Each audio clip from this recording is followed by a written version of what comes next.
Last summer, I couldn't wear shorts. Not because of the weight, I'd seen heavier. It was the texture, the softness. My thighs felt weak, looked dimpled, and no amount of squats or cardio made any difference. Then I discovered something in research from the National Institute on Aging that changed everything I thought I knew about thigh fat. The fat in your inner thighs isn't like belly fat or arm fat. It's not sitting comfortably under your skin waiting to be burned. It has actually infiltrated deep inside your muscle fibers, woven between muscle cells like marbling in meat. Scientists call this myosteatosis. Myosteatosis is clinically relevant due to its role as a risk factor in mobility limitations, morbidity, and mortality. Myosteatosis has emerged as an important concept in muscle health, as it is associated with an increased risk of adverse health outcomes, a higher rate of complications, and increased mortality associated with aging, chronic systemic and neuromuscular diseases, cancer, metabolic syndromes, degenerative events, and trauma. Here's the critical part most people don't understand. That fat isn't just stored there harmlessly. Fat infiltration in skeletal muscle is now recognized as a distinct disease from sarcopenia and is directly related to declining muscle capacity. If you're over 40 and your thighs have gotten softer and weaker despite exercising, if cellulite won't budge no matter what you try, if you feel frustrated because traditional workouts don't work anymore, this message is for you. Because what I'm about to share isn't about doing more cardio or eating less. It's about fixing the broken machinery inside your muscle cells. What's really happening in your thigh muscles? Let me explain why inner thigh fat is different from every other fat on your body, and why it's so maddeningly stubborn.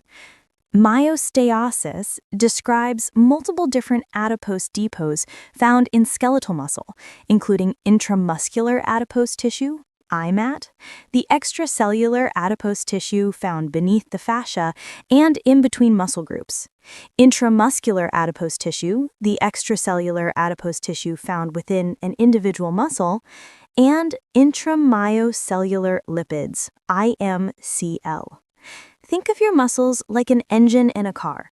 When the engine is clean and powerful, it burns fuel efficiently. But when fat infiltrates the engine itself, coating the pistons, clogging the chambers, it can't function. The machinery that's supposed to burn fuel is literally being replaced by fuel it can't burn. Up to 15% of the variance in mobility performance in older adults can be explained by IMAT volume alone. And fatty infiltration in muscle can independently predict which healthy older adults will develop mobility limitation as they age.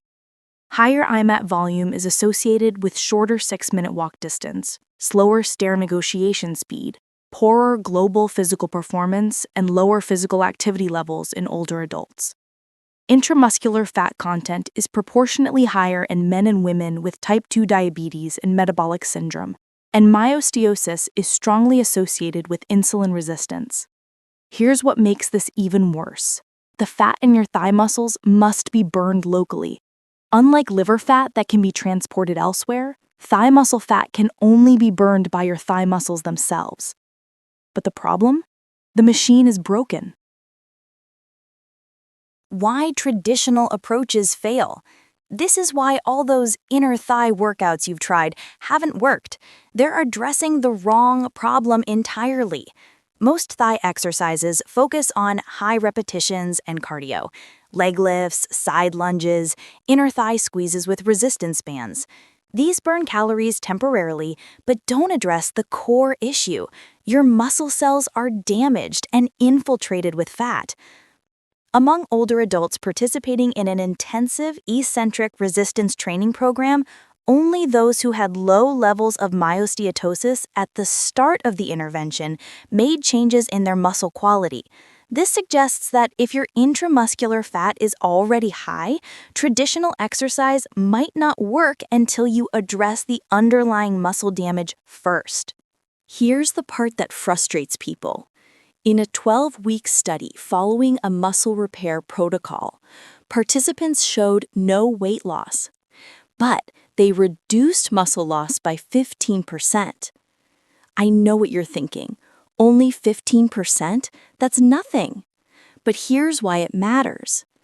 You must fix the machine before you can burn the fuel. You're not trying to lose weight first. You're rebuilding your muscle's ability to burn fat. Improving physical functioning in older adults has been proposed to improve the metabolic health of the muscle and thus reduce the presence or severity of myosteatosis. Mechanical stimulation of muscle fibers reduces intramuscular fat accumulation. The goal isn't immediate weight loss on the scale.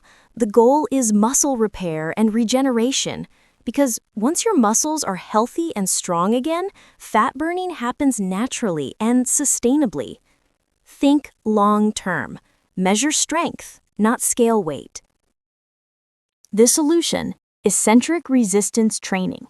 Now let me walk you through what actually works based on peer-reviewed research. Step 1. Eccentric resistance training. This is your foundation. Eccentric exercise means slowly lengthening a muscle under tension, like lowering yourself down slowly from a chin-up bar or performing a controlled squat where you take 3 to 4 seconds to lower down. Research shows eccentric training provides the strongest stimulus for muscle activation and regeneration. For your thighs, start with bodyweight squats. Lower yourself slowly over 3 to 4 seconds. If you need help getting back up, use a resistance band anchored above you or hold on to a sturdy chair. Even walking slowly downhill is an eccentric exercise that provides therapeutic benefits without overwhelming your system. Critical warning: you will be extremely sore the first few times. Give yourself 48 to 72 hours of rest between sessions. Your muscles rebuild during rest, not during exercise. If you train every day, you won't recover and you'll make things worse. Step 2. Daily walking, especially after meals. Walking increases fuel demand in your lower body, forcing your muscles to tap into intramuscular fat. Walk for at least 20 to 30 minutes daily. If you can walk right after meals, even better. You'll burn blood sugar before it converts to more fat. Step 3. Intermittent fasting. When you fast, your body activates survival genes that promote fat burning and cellular cleanup through autophagy. Aim for 2 meals per day, skip breakfast, or even 1 meal per day if possible. During fasting, your thigh muscles need fuel, and they'll go after the fat inside and around muscle fibers. Advanced strategies to accelerate results. Once you've built a foundation with eccentric training and walking, add these strategies. High-intensity interval training. Short bursts of intense exercise activate muscle cells more powerfully than steady cardio. Try 30-second sprints followed by 90 seconds of rest, repeated 6 to 8 times. Or do step-ups, walking lunges, or explosive bodyweight squats. These exercises target your gluteus maximus, quadriceps, and hamstrings, the large muscles that burn the most intramuscular fat. Do this 2 to 3 times per week, depending on your recovery ability. Low-carb, high-protein nutrition. Excess carbohydrates convert to fat. When you reduce carbs and increase protein, your body shifts from burning glucose to burning stored fat, including intramuscular fat. Focus on protein for muscle repair, healthy fats for satiety, and vegetables for fiber. Key nutrients for mitochondrial support. Your mitochondria are energy factories in muscle cells. Support them with magnesium, feeds the mitochondrial motor, vitamin D reduces inflammation, supports metabolism, and omega-3 fatty acids reduces inflammation. Prioritize sleep and recovery. Most fat burning happens during sleep. Without adequate sleep, 7 to 9 hours, muscles can't rebuild and fat burning stalls. Recovery is not optional. It's when the magic happens. Periodic prolonged fasting, 48 to 72 hours. Once every 2 to 3 weeks, consider a longer fast. This triggers autophagy, your body's cellular cleanup process that recycles damaged proteins and scar tissue. Your muscles aggressively tap into intramuscular fat during extended fasts. Cold exposure. Cold plunges or cold showers on your lower body force muscles to generate heat, burning calories and fat. You don't need full body immersion, just submerge legs to your waist. The timeline. Realistic expectations. This is critical. Set the right expectations so you don't give up prematurely. Weeks 1 through 4, no visible weight loss. You won't see dramatic changes in the mirror or on the scale. But deep inside muscle cells, repair is happening. Stem cells are regenerating. Mitochondria are multiplying. Insulin sensitivity is improving. Your measurement of progress is strength. Are you getting stronger? Can you do more reps? Can you lower yourself more slowly in squats? That's your proof it's working. Weeks 5 to 8. Subtle changes begin. Your appetite decreases. You're less hungry between meals, a sign you're shifting from burning sugar to burning fat. Your thighs might look slightly more defined. Clothes fit differently. Weeks 9 through 12. Visible transformation. Now you start seeing real changes. Thighs look firmer, cellulite reduces, you've lost noticeable inches. Energy is stable all day. Those experiencing reductions in thigh IMAT with weight loss demonstrate improvements in physical functioning. Months 4 through 6. Continued improvement. Muscles continue rebuilding, fat keeps melting, strength keeps increasing. Important reality check. This can take months, even a couple years for advanced cases. But the alternative is doing nothing and watching your muscles continue deteriorating. Intervention programs, including nutritional interventions associated with strength and exercise training, may decrease fat infiltration inside the muscle, improve muscle quality and function, and delay physical disability. The people who succeed measure progress by strength gains, not skill weight. They understand they're rebuilding their body's fat-burning machinery from the inside out. Who needs this protocol most? This approach is especially critical if you're experiencing stubborn inner thigh fat after 40.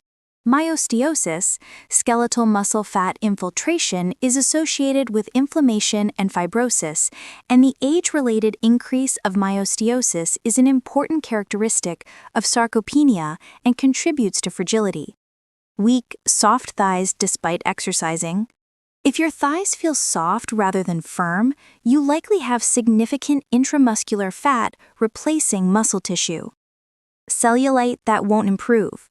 Cellulite is often visible evidence of intramuscular fat and poor muscle quality underneath the skin. Insulin resistance or type 2 diabetes.